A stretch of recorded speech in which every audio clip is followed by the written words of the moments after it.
Okay, hey everybody. I think we're ready to go here. This is a very, very exciting time.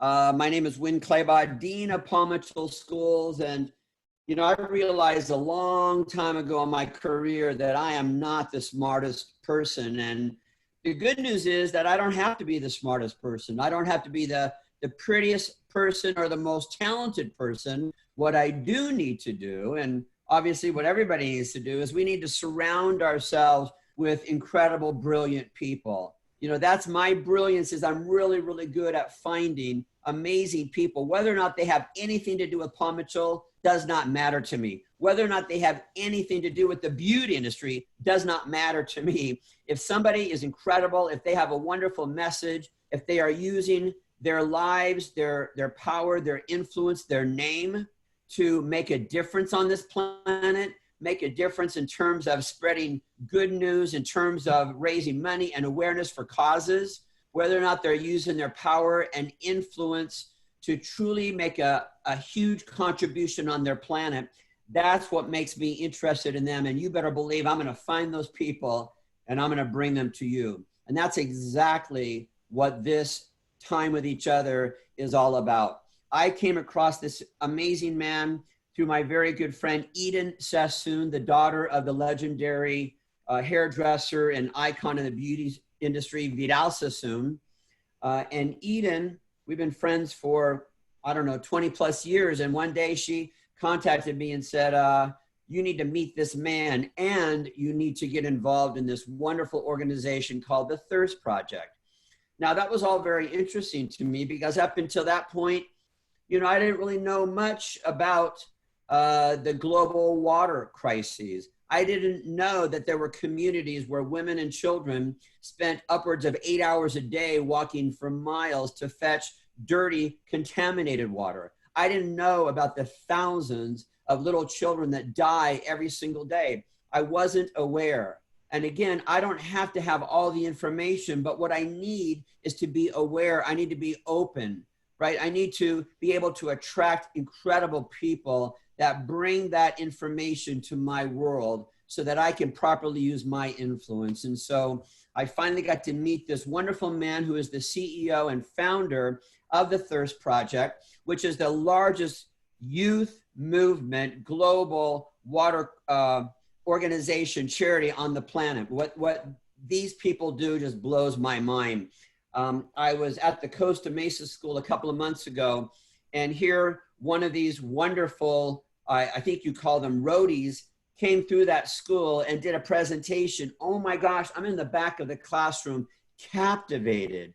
I think she's still in high school, captivated on every word, how passionate she was about her message. And she did so much good in that school, in that Paul Mitchell school that day, not just about the global water crises, but just gave hope to that generation.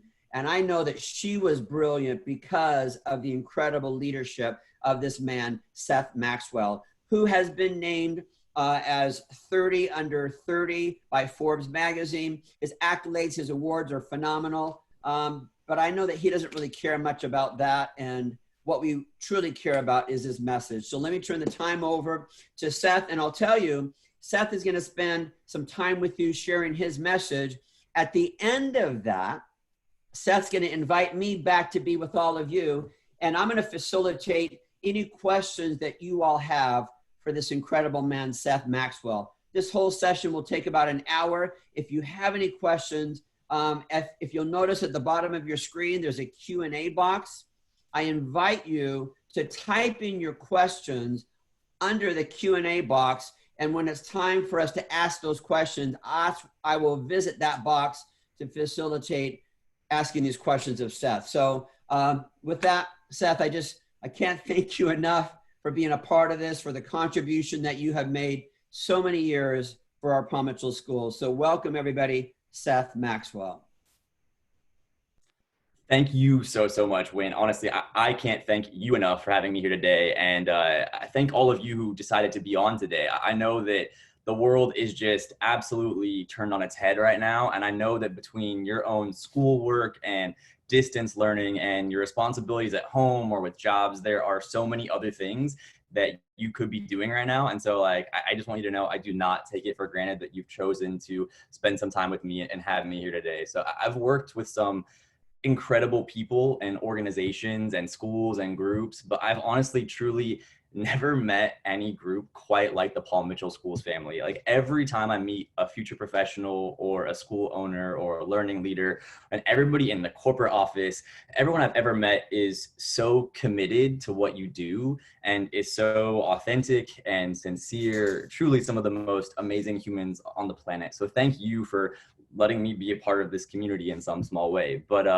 like Wynn said, my name's Seth. I'm 32. I live in Los Angeles, and I lead an organization called the Thirst Project. And today I'm going to tell you a little bit about my story, a little bit about the global water crisis, and I want to just talk to you a lot about dreaming and creativity and the act of creating and building things that matter by developing your leadership and influence. I don't want to apologize on the front end if you hear any little dogs running around or barking. I know, like all of us, we are sheltered in place at home, so it's the reality of me being with two dogs. So I hope you like dogs. But I know that right now, where you are, you're where you're at in your school so that you can learn the skills of your craft. Some of you want to be incredible hairstylists or makeup artists or nail technicians. Some of you want to own your own salons. You want to do things in your field, create experiences that have never been done before, create spaces that have never existed in the beauty industry before.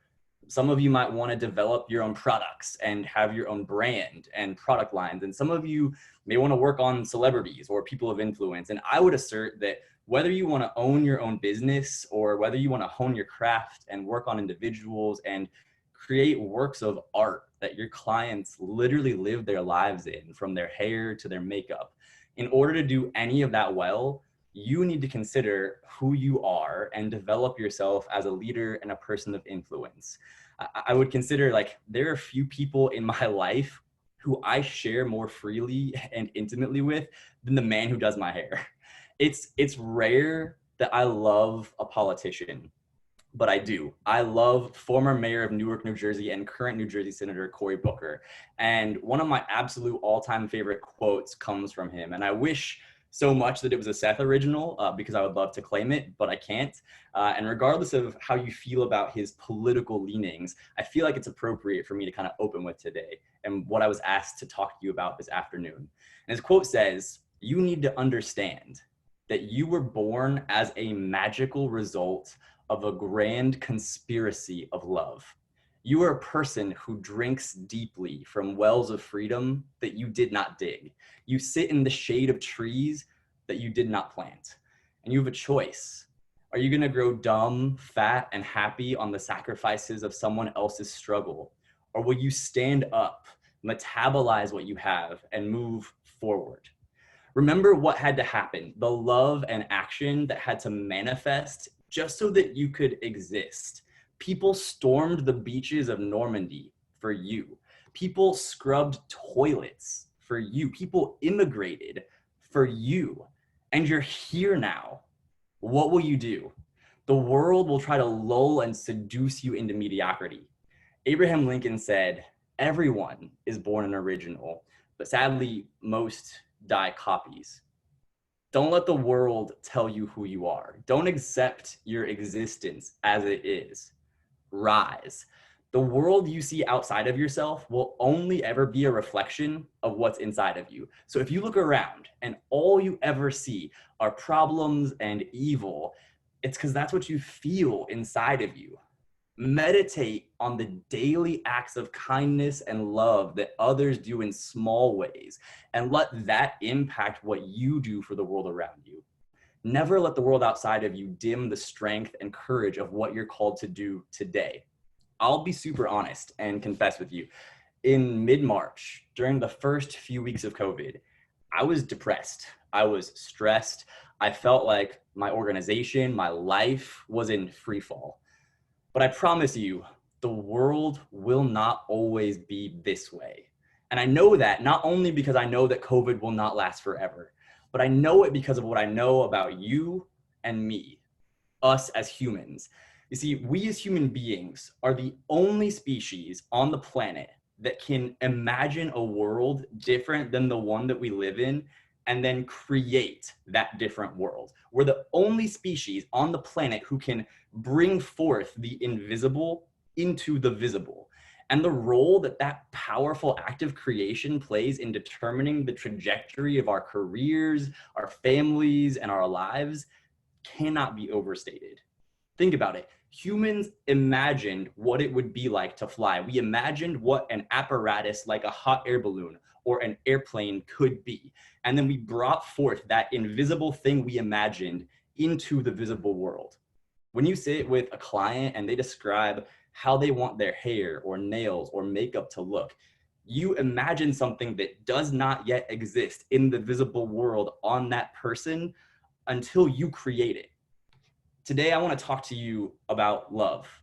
And in most of the other settings that I speak at right about now, the people who agreed to bring me in start panicking, thinking they brought like a hippie to talk about some touchy-feely, like trite concept to often students of like prestigious academic institutions. But I know that I'm with my Paul Mitchell School family, and your own dean and co-founder wrote a book about being nice. So I'm in good company, but still, when my friend Win calls nice, I call love.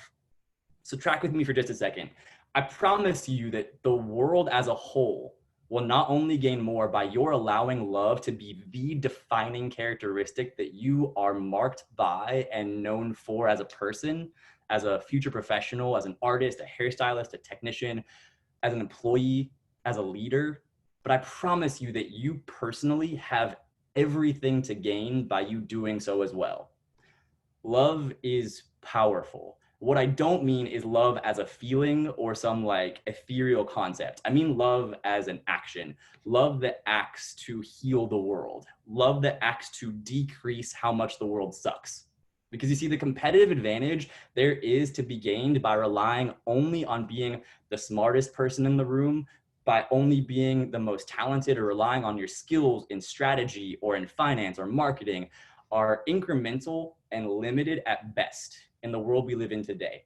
Because in a world where everything changes in a nanosecond, you cannot rely only on your own skills or intelligence alone to bring you the competitive advantage that you want and need to reach your own personal goals or to make meaningful impact in the world. Every one of the fields that you could study is broad and fast changing. When we wake up, we don't turn on our phones. I've fallen asleep with it next to me, and I wake up to a stream of stories that my friends and family are constantly sharing. And if I want to inject myself into that story in a significant way, I can't rely simply on my own acumen to do so. Being smart is simply permission to play. Being talented is just a requisite starting point.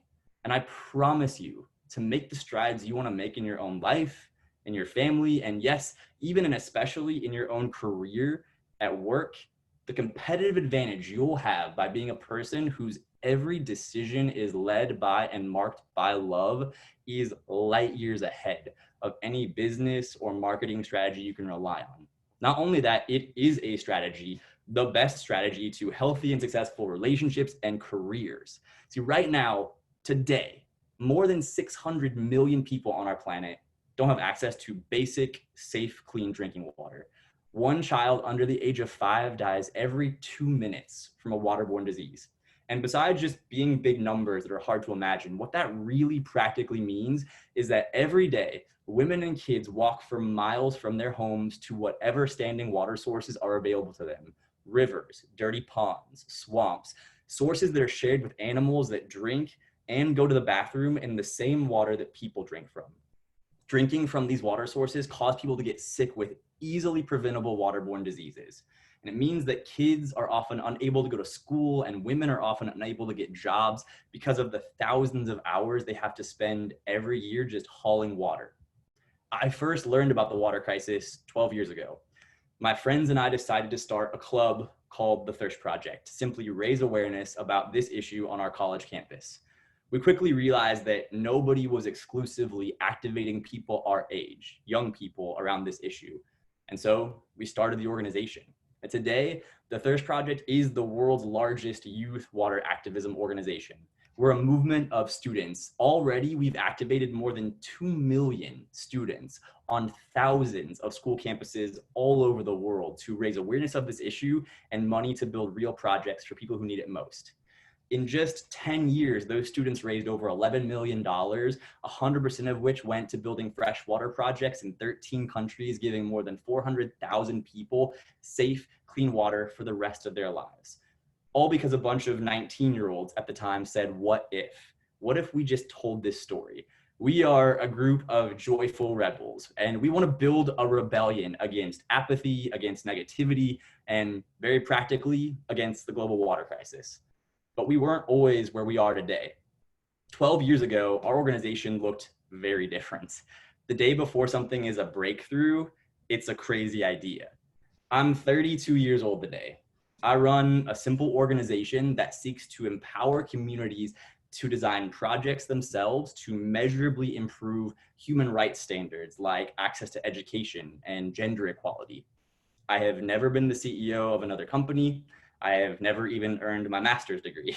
I have a degree in theater. And yet no one has ever asked me to see my resume before we do a project. I was honored to be asked to sit at the White House during the Obama administration to share my thoughts in a discussion with some of our nation's smartest and most innovative leaders on how to activate young people for social change. And they didn't ask to see my CV at the door. See, it has always been your right to be a leader in your field and implement your great ideas, just like it's always been mine. That's in no way to discredit the skills or certifications you're learning in your school today, but it is to say that those now put you ahead of the game to make you more equipped to take the action necessary to make the changes in your world and your life that you want to, and that the world so desperately needs. But the key is you have to act now, amidst what feels like a world that is falling apart, amidst what feels like at odds. We have got to get busy. There is so much work that needs to be done because the world is hurting and we know it. All you have to do is look around you or look at the nightly news. Like too often, I think we buy into the idea that if we like just had a little more of this, or if we just were a little more of that, then we go about getting about the business of taking action and changing our world. But I'm here to tell you, like, the world can't wait for you to be just a little more something or have just a little more something. You don't suddenly become generous when you have $1 million. Generosity is something that is practiced every day, not something that happens when there's a certain number of zeros in your bank account. Courage isn't something that just like happens when you become a black belt. You don't suddenly become courageous when you learn karate. It's a choice to be courageous every day. How uninformed are we? See, learning about the global water crisis for the first time was a catalytic event for me, a catalytic event in my life. It was a game changer. It was humbling. It expanded my worldview. And catalytic events are never nice and easy and comfortable. They're often terrifying. I would argue that we are living through a collective global catalytic event right now. See, in 1947, when Captain Chuck Yeager broke through the sound barrier, when no one even believed that it was possible, that was a catalytic event. 1947, no one had done it before. And the difference between Captain Chuck Yeager and every other pilot who had tried and failed was that in the moment, when the plane was at its shakiest and its most turbulent, when all other pilots would have been tempted to back off, he moved forward. Our generation of young emerging leaders have grown up with the shaking that is happening in the world around us and have experienced more ethnic and racial diversity than any generation in history. We have access to more global information at the click of a button at our fingertips than any generation in history. We're no longer unaware or ignorant of what's happening in other places. We know what's happening in the world around us. So the question becomes, how do we respond as leaders? Do those things shut us down? Do they immobilize us? Do they make us want to retreat? Or, like Chuck Yeager, has it made you want to move forward? Do you view yourself as a leader in your school, in your home, in your world? Like I said, there are few people in my life who I entrust as freely with as much intimate information as the man whose chair I sit in to do my hair. We want to believe that somehow other people will tackle issues, other people will build great things, but it is us. Why is this generation the most socially conscious ever? This generation is, number one, highly educated. This generation was the first generation where such emphasis was placed on this idea that every student needed to go to some form of higher education. We're also highly under or unemployed. So we have time to take a beat and be aware of and care about things in a way that we never have before. We're also the most globally connected generation the world has ever seen.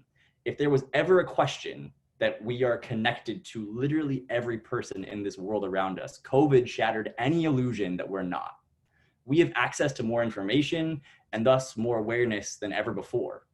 A generation ago, Sesame Street shifted all of their educational programming from emphasizing ABCs and 1, 2, 3s to emphasize teaching empathy and sharing and caring. So we literally hardwired our generation with all of those things to be perfectly positioned with the information and resources we need to take action in the world in ways that create solutions to problems in an effort to create a world that truly works for everyone. That's never happened before. It is honestly an incredibly exciting time to be alive. And there is a movement that has to start inward and move outward. We have to break through one cultural sound barrier after another to bring that kind of love into the world. It has to start at home. Home is the place where people look like us, talk like us, relate to us. And I think it seems often like at first glance that any decent leader can make an organization work at home or a business work at home. But the truth is, it takes a lot of courage to be a catalytic leader in your own hometown. So that's the place where we have to face our own bigotry, our own ethnocentricity. We have to confront people who look like us, people who know us. From there, though, then we move into a place that is close to home, but not quite our home, that place that we frequently visit. And from there, we move to a place that's a little farther away where people might disagree with you, even to the point of hostility. But without a catalyst, we often stay stuck in our own homogenous communities, and we're often not pushed from where we are to where we're supposed to be. We have got to be ready to interpret the current struggles that are happening in the world around us, not through the eyes of fear, but through the eyes of love. Are you ready to break through your own sound barrier? See, we can't do something about everything, but we can do something about some things. And it has to start by naming your catalytic event. Maybe COVID is your catalytic event, but whatever it is, name it and then mobilize people to go. Go not even to help, but to learn. Learn the language of people in need, the people in your community next door. Acknowledge your need for their help. Embrace people. See, a PhD or a doctorate doesn't mean anything if it doesn't help people. You're gonna show, not by great speeches, but by the daily acts that you engage in, how you actually feel, how you actually love the world. It's really easy to point fingers and blame people. That's just like spitting in the wind. But the only way to make actual change is to start with ourselves. A woman once came to Mahatma Gandhi and she begged him to talk to her son about his deteriorating health and to tell him that he needed to stop eating sugar. As Gandhi placed a really high value on dietary impact and health, she thought surely he'd take action. Her son was definitely eating too much sugar and his health was in like critical condition. And so Gandhi listened to her request, but he refused to speak to her son. Outraged, she asked him why. And she really insisted and tried to press him. And he responded by telling her to go away and return to him 2 months later. Frustrated, she left, waited for 2 months, and then came back with her son. She waited in a long line. And then when she finally got there and reached Gandhi, she begged him again to please speak to her son and to tell him to stop eating sugar. At that moment, he stood up because he had her attention and he went over to her son and he placed his hand on his shoulder and he said, "My son, you must stop eating sugar." The boy was clearly affected. The great Gandhi had touched him. And the woman was like initially overjoyed, but as she was about to leave, she paused and she asked Gandhi, "Why wouldn't you just tell him this last time?" And Gandhi responded as if it was obvious, "Because 2 months ago, I was eating sugar." What you say is not what I hear. What I hear is how you live out your values. Every moment of your life is a precious gift. One choice we have every second of every day we live is to either accept the circumstances as they are or to take responsibility for changing them. Some of the stars in the sky that we see today have long since gone out, have long since died, but their light still reaches us today. Their light leaves a legacy that illuminates. We are stars. We have got to stand up so that we as people can bring light into the darkness. We can't get hung up on the challenges. How can we tolerate thousands of people every day losing their lives to things like waterborne diseases like diarrhea and dysentery, things that we know how to prevent? Where were we? Not for these people's deaths, but for their lives. 1,000 years ago, the only people who could really change the world were kings and queens. 100 years ago, it was the robber barons, the industrialists who had the cash to do so. Today, it's us, you and me. Each of us has access to more information at our fingertips than every president of every nation had 25 years ago. 25 years ago. What do you do with that power? Anything is possible. The challenge sometimes, I think, is watching the news, right? Like, we're living in the most extraordinary time in human history, but it doesn't always feel like it. In the last 50 years, the cost of food has dropped 13x. In the last 50 years, the cost of communication has dropped 100x. We're living in the most peaceful time in human history ever, but you wouldn't know it by looking at the news. But look at the data. See, the news media is a drug pusher. Negative news is their drug, and negative news holds our brain's attention in a way that positive information can't. Like, imagine yourself 1,000,000 years ago on the African savannah. If you missed a piece of good news, it was no big deal. Right? If you missed a piece of bad news, if you mistook the rustle in the leaves for wind instead of a lion, your genes were out of the gene pool. So our brains evolved to pay 22 times more attention to negative information than positive information. But the world is getting better, despite the fact that it doesn't always feel like it. A billionaire and an impoverished child through the internet have access to the same information for the same quality education. It's incredible. And if you want to experience forgiveness in your life, you have to be somebody who forgives others. If you want to experience love, you have to be someone who is willing to open yourself up to love someone. If you want to experience peace in your life, you have to be somebody who makes and brings peace into the lives of those around you. A lot of times when someone needs something and we feel compelled to give, whether that's love or money or forgiveness, oftentimes I feel like we're tempted to think about how little we can give. What's the least amount of money I can afford to give before it really starts to hurt? What's the least inconvenienced I can make myself before I really start to feel it? The challenge is, like, the world doesn't need a little peace. The world needs a lot of peace. The world doesn't need a little love. The world needs a lot of love. So don't hold back. You have to give of yourself freely and generously for the world and for yourself.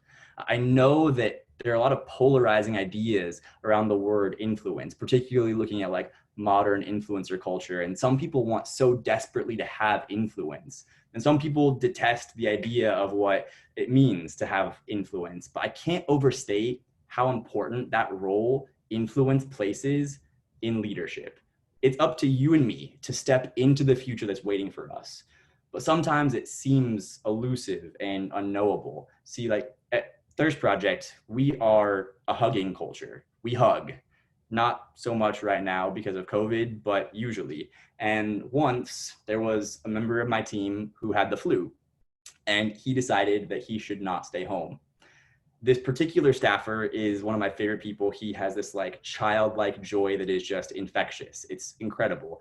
And he has such influence. It's a really powerful trait. And I remember one season when one by one, I watched my staff members drop like flies. I tried to run, but it caught me. And we traced it back to this one person who started it. This giant man brought us down. But that's what influence does. It's infectious. In fact, the word flu is right in the middle of the word influence. Sometimes the best vantage point to know who someone is isn't even to meet them, but rather to meet the 4 or 5 people closest to them. They're the best mirror of who you are. Who are we for? Who is it that we stand with no matter what, that we stand beside heart and soul? Who are we influencing and serving as leaders? I love that idea of truly standing with someone, heart and soul.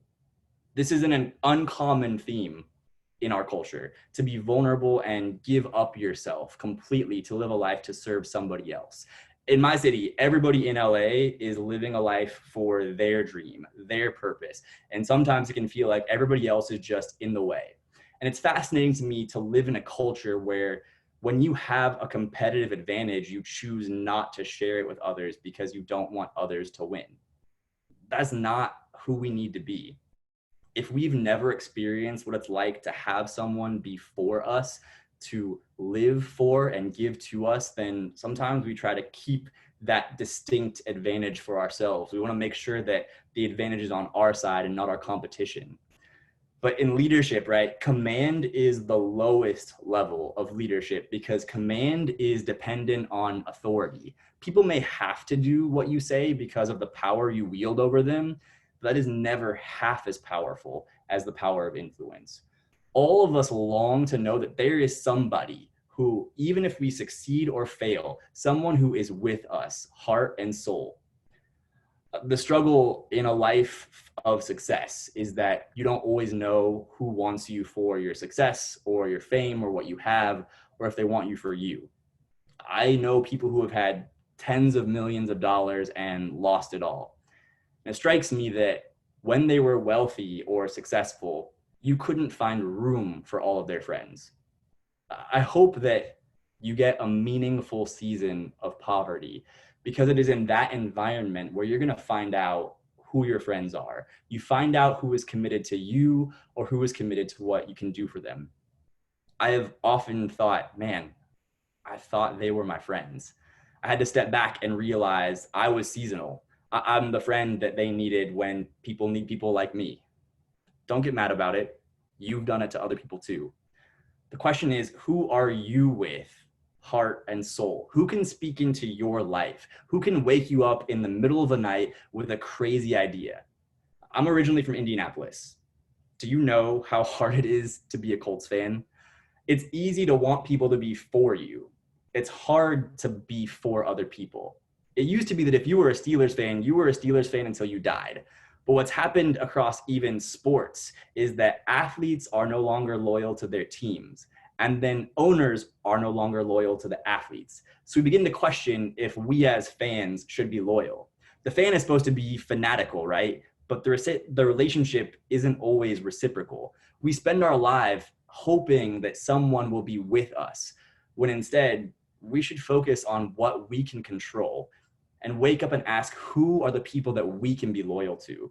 We date 10 different organizations, multiple schools. We try out multiple majors, different organizations, nonprofits. We date multiple careers at a time, and we take what we want from them and we consume what we want because we're consumers, not influencers. And then we leave them when they no longer do exactly what we want. If they were people, they would all break up with us. We expect organizations to be loyal to us, but we're not loyal to organizations.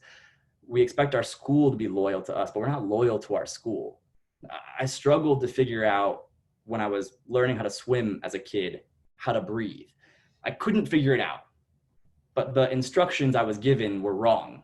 And it took me almost 30 years to figure out, but the people who were teaching me forgot to tell me one important detail. I was holding my breath, right? Nobody ever bothered to tell me to exhale. And out of fear, I held my breath. I couldn't turn my head and breathe, right? Some of us inhale when we encounter inspiring and life-changing events, and then we never exhale that life into our real lives. We keep it for ourselves, and we never breathe that life into the places in our real life that need it. And then we come to events that are inspiring, like Caper or Beacon or Gala, and we wonder why we can't inhale more of that. You have to give your life so that you can receive more life. If you've come to school to receive, but you haven't given any of yourself to your studies, your lung capacity will diminish. Your life capacity will diminish. Have you ever wanted to influence the world, but you feel like you just don't have influence? Influence the people you do have influence over. I have influence with a few people, right? Maybe you aren't using the influence you do have.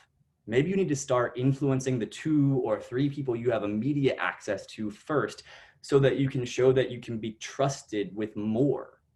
So often we keep being influenced by the voices inside us that say that we can't, that we aren't capable, that we aren't powerful enough, we don't have enough influence to do what we want in the world. What we need to do is realize that what we breathe in and what we need to breathe out. What kind of influence will you have with your life? When people are influenced by your life, do they accelerate into a more positive future, or do they become paralyzed by fear and diminish? Your influence is not just about you. It's about the direction that you influence other people to. If you're filled with bitterness, you'll influence other people to bitterness. If you're filled with fear, you will drive people to fear. In lifeguarding, they tell you not to let people who are panicking make you panic. If you have to, you literally slap them, but you don't let them drive you to panic, and you don't swim away. When you're overwhelmed by life, exhale and breathe your life into the world around you. Don't breathe in the despair. It's toxic. It is poisonous. It is a strain of influenza that will kill you. Breathe in joy. Breathe in faith. When you go to a place like Caper or Beacon, it's inspiring, right? And when you're in an environment that is inspiring, that's when you breathe in. But when you're in an environment that steals your joy, that steals all you've longed for, you're either in the wrong room, or if you're supposed to be in that room, you're not supposed to be inhaling. You're supposed to be exhaling. I was born premature by almost 2 months, and my little lungs weren't quite developed. And my mom, incredible woman that she is, literally almost killed me as a kid. She dressed me in this onesie and then put on pants, a shirt, a sweater, a coat, wrapped me in a blanket, and then strapped me into a car seat to go outside. Indiana in the middle of February and winter is really cold, and my mom was worried that I would get sick. And so we went outside, and bam, I turned blue. I literally stopped breathing. I had to be rushed to the hospital. I was on oxygen and IVs, and I was in a hospital room just trying to breathe, because my body hadn't been conditioned to breathe in that environment yet. My lung capacity wasn't yet tested at that level. Somebody asked me recently to speak to somebody in their life who was making bad choices. They asked me to tell them to stay out of the wrong rooms. But the reality is, there are no wrong rooms, only wrong people. And there are no wrong rooms if you're strong enough to be in that room. Every room needs you. So we have to stop being weak and fragile. We have so many parents who try to protect and shield their kids from the influence around them. Instead, we need to teach them how to breathe, so that no matter what room they're in, it's the right room. We should strive to put ourselves in places where people have nothing to give to us, nothing to offer us, but they need us there so that we can be there for them, heart and soul, to invest in them, to love them. I have known so many incredible people who were successful, who ended up failing at something and were just trapped by that failure of the past. The reason that I can get up when I fall time and time again is because I have people who are around me who refuse to leave my side, who refuse to leave me behind, not because I'm stronger, not because other people are weaker. They may not have someone who loves them the way that they need us to. So let's stop exhaling bitterness and anger and greed and exhale life into the places that need us the most. I believe with everything in me that people are tired of being asked to do the least amount possible for the biggest causes and challenges that face the people of our world today, the things that break our hearts the most, the people who need us the most. I believe that people are yearning to measure the fullness of their potential for the things that break our hearts, and we need to think bigger. We need to think about how we spend our time. How much time do we spend watching TV, Tiger King, Love is Blind? Are we doing the best we can with the time we've been given? I'm assuming all of you are here today because you are your school or your community's best and brightest leaders. You are creative and innovative and hardworking, and you live in a world that can't wait any longer for you to take action. The world can't afford for you to be older or have more money or have a higher education to start solving the problems and building the kinds of communities we want to work in, the kind of businesses we want to work in, the kind of families we want to have. The world needs you today. This moment is our life. It is happening every second. This is it, and we will never get it back. The problem is, so often, the best the world tells us you have to look forward to is you're born to go to school, you go to school to get good grades, you get good grades to get into a good college, get into a good college to get more good grades, get more good grades to get a good job to make lots of money, and you get lots of money to buy all these really cool things, and then finally you buy all this like really cool stuff so that you can die. That's it. I want to invite you into something more adventurous than that. I have the most amazing baby brother and sister. They're 10 and 11. And whenever I go home to visit my family, it's always really hard to leave because like my sister loves me for sure, don't get me wrong, but my baby brother like loses his mind when he sees me go to leave and go towards the door, and he cries, and I always feel really bad. But whenever I hug them and kiss them goodbye, I always look them in the eyes and I tell them the exact same thing every single time. Every time I leave, I look them in the eyes, and the last thing they hear me say is, "You're going to change the world." Right now they're 10 and 11. They don't know what I'm saying. In fact, it's kind of become like a game where they know it's coming, so they'll see if they can say it before me. They'll be like, "You're going to change the world." But I still say it every single time because I believe it. I can't wait until they're 15, 18, 20 to see whatever it is they decide to do with their lives. We can think up a million reasons for why we can't do something, right? Why we have too many responsibilities. We don't have enough money. I want to ask you today to stand up and tell the truth to a world that is yearning for it. Let us stand because people fought for us and bled for us. In this world, we don't get everything we pay for, but we do have to pay for everything we get. And I want us to stand because the words liberty and justice for all can't just be a pledge. Let us stand like this because of our love and our courage. And if we stand like this, then the people will find a way. And I promise you, if I can build something like Thirst Project, if a punk 19-year-old kid from Indiana can do this, you can do this. But you have to act now. Because for lack of any better or cheesier way to end things, you are going to change the world. Thank you so much for having me. I'm going to bring Wynn back in, and we're going to take some questions. Wow. Okay, guys, feels like feels like we've been to church. Can you hear me, Seth? Yeah. Oh, yeah. Wow, thank you so much for that. And lots and lots of comments. Seth, I know that you're not reading everything that people are putting into the chat room, but I want you to know and everybody else to know that we're going to make a copy of this chat room and send it to Seth so he can read about your wonderful input. Gosh, it makes me even emotional with your message. So thanks for that. I read a couple of people saying that they really needed your voice today. So Seth, thanks for that. By the way, all of you, so you know, this wonderful organization that Seth has created, I invite you, because there were some questions related to Thirst Project. I invite you, Seth, where can they go? What to your website? It's just thirstproject.org. Is that it? Yeah, thirstproject.org or at Thirst Project for any of our handles for socials. Okay, so just go to any of the social media or to the website to learn more about the history of this organization, because those were some of the questions, where they were started. I know you started in California, and you have these roadies that every single year travel all over, engaged with how many schools do your roadies visit? And it's not just colleges, it's also high schools as well that you're visiting. How many do you hit every year? Yeah, so this past year we went our school tour where we send young speakers to go educate other young people about the water crisis. I went to 800 schools, so not quite 1,000 schools in one year, about 150,000 students just this past academic year. Isn't that amazing? And just so you know, these roadies also go to Paul Mitchell schools. So we've been hosting them for many years, and I want Paul Mitchell students and team members listening and watching this right now.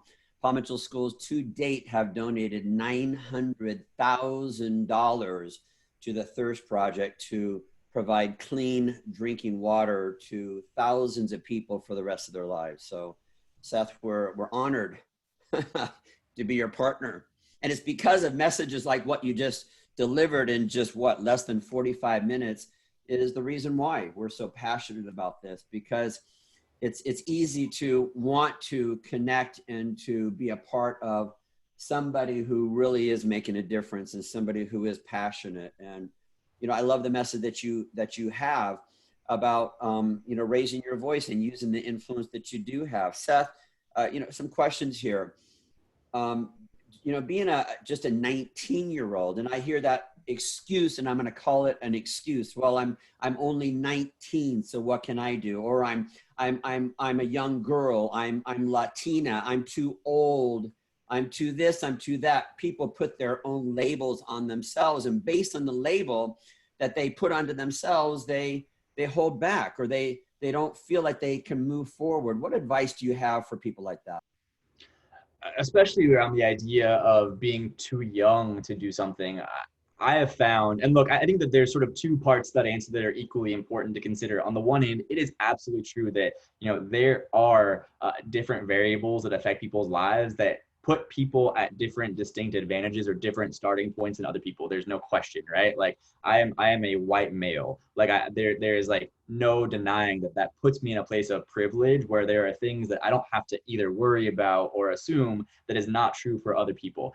However, what I found particularly with youth is that when you are a young person, the thing that we often think will be the greatest hindrance to our success often ends up being like the single greatest competitive advantage that we have on our side. And what I mean is, like, particularly with you being a young person, because it's not expected of you, because what is expected of you is that you not have your stuff together, that you not be articulate, you not care, you not be hardworking and driven. When you show up and you present someone with something you have as an idea, something you want to do, whether it's to start a business, whether it's a career pursuit, or whether it's a cause that you want them to be a part of and take part in helping you make impact around, and you show up and you are on time and articulate and charismatic and you have a strategy, people can't help but respond. That doesn't mean everyone's always just going to like say yes every time and give you what you want, but that again, that actually works to your advantage because it's not what's expected of you.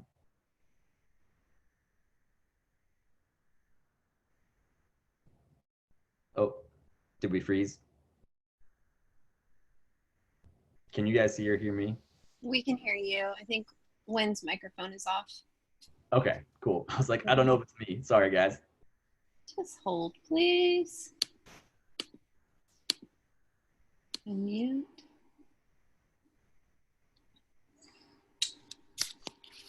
Oops. However, his face isn't moving. So let's. Little freeze. We can ask a few of the other questions though. Yeah. Please keep sending them over in the question box. And one of them was wondering about the quote in the very beginning. If you have a link or place you can share, maybe just reshare your quote in the very beginning. Yeah, absolutely. So Cory Booker is the senator from New Jersey that, if you don't know, like I said, this isn't an advocation for his political views, although I do align with them. But regardless of how you feel about him, he has this beautiful quote that I think it's from his dad or his grandfather who would say this to him. And he said, "You need to understand that you were born as a result of a magical grand conspiracy of love. Think about the things that had to happen just for you to exist, the love and action that had to manifest for you to exist. People stormed the beaches of Normandy for you. People immigrated and scrubbed toilets for you. And you're here now. And so you have a choice. Are you going to grow dumb, fat, and happy off of the sacrifices of others? Or will you stand up, metabolize what you've been given, and move forward?" Beautiful. I'm so glad you guys asked that question because I needed to hear it again too. Yeah. One of my favorites for someone like you, and this comes from Michelle, Seth. What do you do to change a hard day? But the second part of this question is my favorite is, do you have a morning ritual? I do. Yeah. It's so funny too, because I have people who are mentors in my life, and some of them know it and some of them don't know that they're my mentors. But one of my good friends who I'm so grateful to get to do life alongside is Win. And so in talking about what their or his morning rituals are, those have really helped me. And I am a creature of habit, which is hard normally because I usually travel a lot for work and travel to do speaking or travel to go fundraise or go into the field to see the impact of our work. And so like relying on getting up, I may not always be able to control the time I go to bed at night because I might have a work event or a dinner or something that happens the night before, but I can always control what time I get up in the morning. And so it's like clockwork. Like it is, for me, 6 a.m. Like I can't sleep past that, which is not nearly as early as some of my friends or late as some of my friends. But that for me is like the amount of time that I need to get up. When I'm home with my dogs, I get up, we go outside. It's like they know as soon as I wrestle, they're like on me, ball in mouth, like let's go play. We go out, they go to the bathroom, we play ball. I have some time outside. It's just like a nice way for me to get out of the house, especially right now with COVID. Come inside, I make coffee, I make breakfast. I don't know like where everyone falls on the faith spectrum, but for me, like I'll put on some worship music, which is like really good for me. But whatever like you listen to, that's good, that helps you get prepared like for your mindset that you want to be in for the day ahead. And then I will then usually do some reading, whether it's I read a bunch of different books. I have a friend who always says like leaders or readers, and so for me, it's either like a book that has something that's interesting that I want to learn, or something that I feel like is just like good for my soul and applicable to life. But then I'll usually like, get to either work if I'm here in town, or in the time of COVID, starting my work emails, and then work meetings usually around like 8:30ish. So it's just like, for me, having those things is like super important. And I know that that's consistent with a lot of my friends who, have to like lead things, whether it's leading your family or leading a business. But on the flip side of the question of like, how do you get out of having a bad day? Like, I was being honest, like the first few weeks of COVID, I was just like, oh my gosh, like so many people, it was like, it felt like in a moment, everything I had literally spent the last 12 years of my life working to build was in free fall. I can't tell you how many of our donors or sponsors, at no fault of ours, were just like experiencing their own losses that then got passed on to us. And so it was like phone call after phone call and email after email of people being like, hey, yeah, I know we said we were going to give this much money now, like we can't give anything. I mean, we lost, it's like $700,000 collectively in the last 2 months. And so I just felt like I was like throwing stuff at the walls to try to like see what stuck and just keep things from falling apart. And I was in a really rough spot at first, but things stabilized. And I think like the thing for me is, when you have those moments, give yourself the grace to be human. Like it's okay to have a bad hour or a bad day. It's not okay to wallow in that space. I think, or stay there for, days and days and weeks. So number one, I'd say like give yourself the grace to like feel that. I think a lot of times our answer to how do you get out of a bad day is to like say, oh, well, it's not okay to feel that, and you should just sort of pretend something's different or focus on something that's good. And yeah, it's true that is a good tactic of focusing on the things you have and counting your blessings. But I think also giving yourself the grace to say like, yeah, this really is hard. This really does hurt. This really is bad. but then not staying there so long that it paralyzes you. And on the flip side, looking at the things that are helpful for you. For me, like getting out of the house is really helpful. Like now part of my ritual is not in the morning, but in the afternoon, it's like I take my dogs to the park. 5:30, we go play ball at the park, and it gets me into nature, socially distant, but I can be outside with them, and it's really helpful. My routines are really good. Talking to my family on FaceTime, just being physical for me, like working out is like a really important part of my day. And so I think like finding those things that give you life, that give you joy, and like leaning into those things are really critical. Oh, I think Wynn's trying to talk, but I think your mic is off maybe.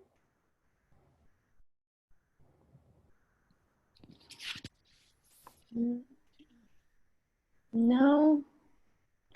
Must be on your end, Win. Try one more time. I'm gonna How about unmute. now? Can you hear me now? Yeah. Yes, you are. Hey, welcome Hey, back. sorry you guys. Oh my gosh, the joys of internet. Yeah. Sorry, I lost you guys there for a second, and now you're probably hearing maybe some little giggling in the background, but I don't think any of you mind the giggling and laughter of a 8-year-old little girl.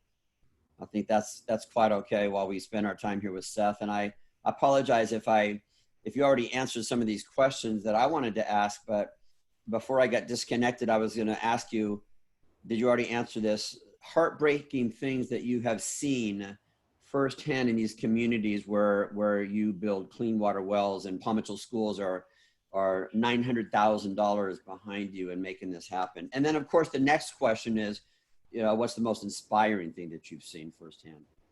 Yeah, absolutely. I think actually sometimes those things are the same. So I can tell you there was one trip in particular actually where I had my mom with me, and we were in Eswatini, formerly the country of Swaziland. It's a small country just above South Africa. Internationally, Eswatini is known for having the single highest density HIV/AIDS population of any country in the world.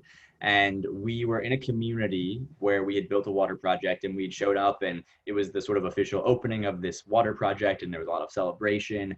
But the community members, two of these women said, hey, we want to show you the old water source that we used to be forced to collect water from. And so it was not a short walk. It was probably not quite a mile, like each way to and from the community to this water source, which was this river.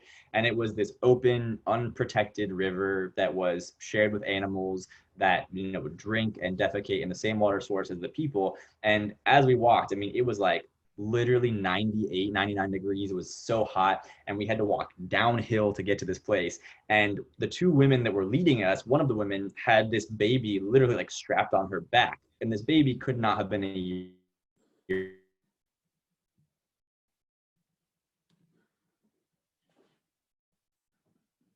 experience itself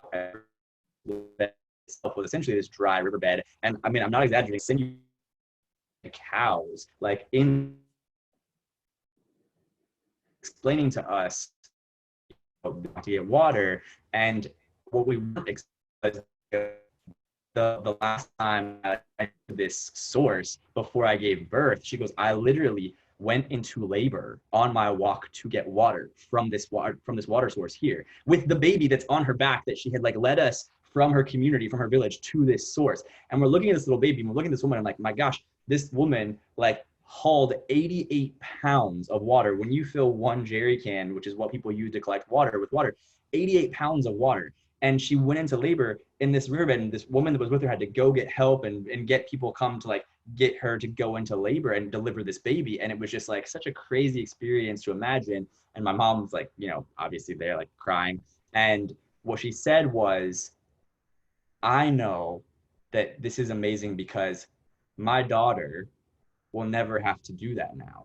Like, my daughter will never know what it's like to have to walk a mile each way and carry 88 pounds of water because we have this water source. And so it's like to think about the generational change and impact, while it was simultaneously one of the most heartbreaking to see cattle decomposing in this water source that people used to collect and drink from because it's all they had. And to know that, man, like the rates of cholera and the rates of dysentery like claimed so many lives in that community, but that at the same time, that was never going to happen again, was just like incredible.